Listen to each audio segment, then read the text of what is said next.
Alors, dans cette activité, on n'oublie pas, on doit trouver un nombre, un unique nombre, que Léo et Léa auraient choisi.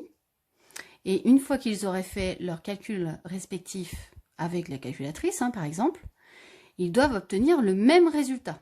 En partant du même nombre et en faisant des opérations différentes, ils doivent obtenir le même résultat. Donc on peut tâtonner, on peut faire des essais successifs. Par exemple, on peut essayer avec le nombre 1. Alors si on prend le nombre 1, Léa, avec 1, qu'est-ce qu'elle fait? Elle multiplie par 7, puis elle ajoute 3. Elle obtient donc 10.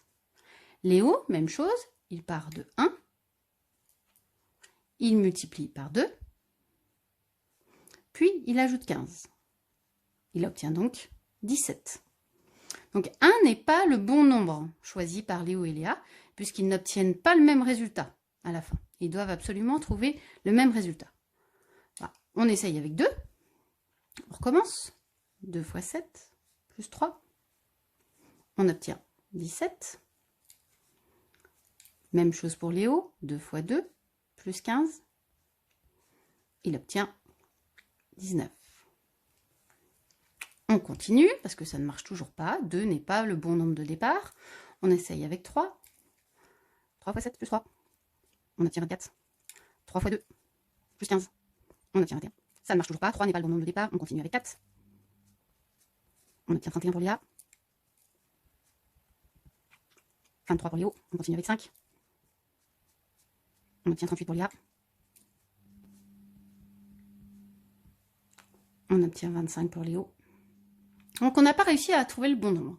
Pourtant on n'était pas très loin quand on a choisi 2. Quand on a choisi 2 comme nombre de départ, Léa avait obtenu 17, Léo 19, ils n'étaient pas très loin. Alors qu'avec 1, ils étaient très éloignés, les résultats, 10 et 17. Et avec 3, pareil, on n'était pas si loin que ça. Léa avait obtenu 24, Léo 21.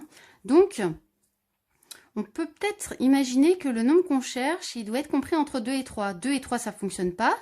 Mais entre 2 et 3, on peut tester d'autres nombres. On va aller de 1 dixième en 1 dixième, par exemple. On va tester avec 2,1. Et puis après, si ça ne marche pas, 2,2, 2,3, etc. Donc on y va. Bon, cette fois, je vais le faire avec la calculatrice. Donc 2,1, on doit le multiplier par 7, ajouter 3.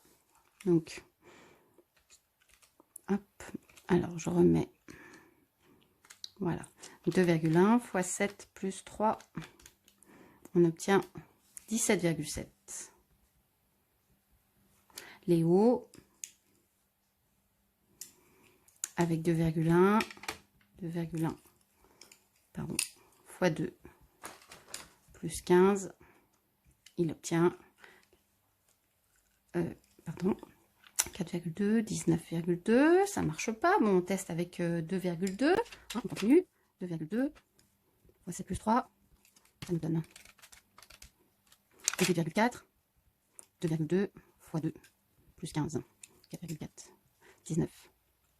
Ça ne marche toujours pas, on continue, faut pas renoncer. Vous voyez, déjà on se rapproche, il n'y a plus que 1 d'écart entre le résultat de Léo et le résultat de Léa. 2,3 fois 7 plus 3, 19,1, 2,3 fois 2 plus 15, ça nous donne 4,6, 19,6. Vous voyez, ça se rapproche. Allez, on continue. On va tester avec 2,4. 2,4 fois 7 plus 3.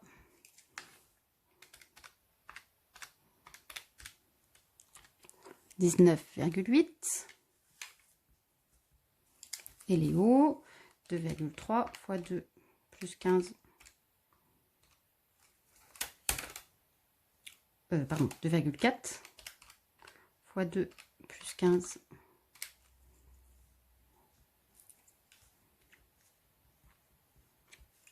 Et on obtient 19,8 également.